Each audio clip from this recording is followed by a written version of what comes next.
হাজোৰ বামুন্দিত সভাগন্ধ উৎসৱ। স্থানীয় নৈবিল পুখুৰীত মাছ মাৰি সেই মাছেৰে আপ্যায়ন কৰাৰ পৰম্পৰা আছে সভাগন্ধ উৎসৱত। এইবাৰো তাৰ ব্যতিক্ৰম হোৱা নাই। এবাৰ 169 বছৰীয়া হ'ল এই সভাগন্ধ উৎসৱ। বামুন্দিবাসীয়ে সমূহীয়াকৈ মাছ মাৰি গোটাই থৈছে উৎসৱস্থলীত। চাওক কিদৰে এজন লোকে কান্ধত ভাৰ বৈ আনিছে প্ৰকাণ্ড প্ৰকাণ্ড মাছ। এই মাছবোৰ সভাগন্ধ উৎসৱলৈ অহা লোকসকলৰ মাজত বিতৰণ কৰা হয়।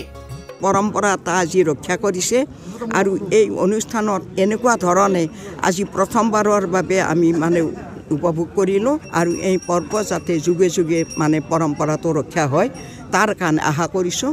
পবিত্ৰ মাঘ মাহৰ 5 আৰু 6 তাৰিখত দুদিনীয়াকৈ গণসভা উৎসৱ পালন কৰি অহা হৈছে। প্ৰতি ঘৰৰ পৰা 3 কেজি চাউল, 2 কেজি আলু, লাও, বেঙেনা আৰু আমাৰ সমূহীয়া বিলত যি মৎস্য ধৰা হয় আনি ৰাইজৰ ভঁৰালত জমা কৰা হয় আৰু পশ্চিমবংগৰ মৌজাৰ প্ৰায় 16খন গাঁৱক আমি সিধা খাবলৈ নিমন্ত্ৰণ জনাওঁ আৰু সন্ধিয়া সময়ত এই নিমন্ত্ৰিত ব্যক্তিসকলক আমি চাউল, দালি, মাছ, খৰি, তৰকাৰী, খাদ্য অনুসৰি দিবলৈ আজি যত্ন কৰি আছোঁ। প্ৰায় 6000 লোকৰ মাজত ইতিমধ্যে বিতৰণ কৰা হৈছে মাছ, লগত চাউল, দাইল আৰু একোটাকৈ পানীলাও। সভাগন্ধ উৎসৱলৈ আহিলে আপুনিও পাব মাছসহ খাদ্যবস্তুৰ টোপোলা। ইয়াক সিধা বুলি কোৱা হয়। দুদিনীয়াকৈ উদযাপন কৰা সভাগন্ধ উৎসৱলৈ আপুনি আহিলে আপোনাক দিয়া সিধাৰে বামুন্দিতে কাৰোবাৰ চোতালত ৰান্ধি বাঢ়ি খাই যাব পাৰিব। সকলো ব্যৱস্থা ৰাইজেই কৰি দিয়ে।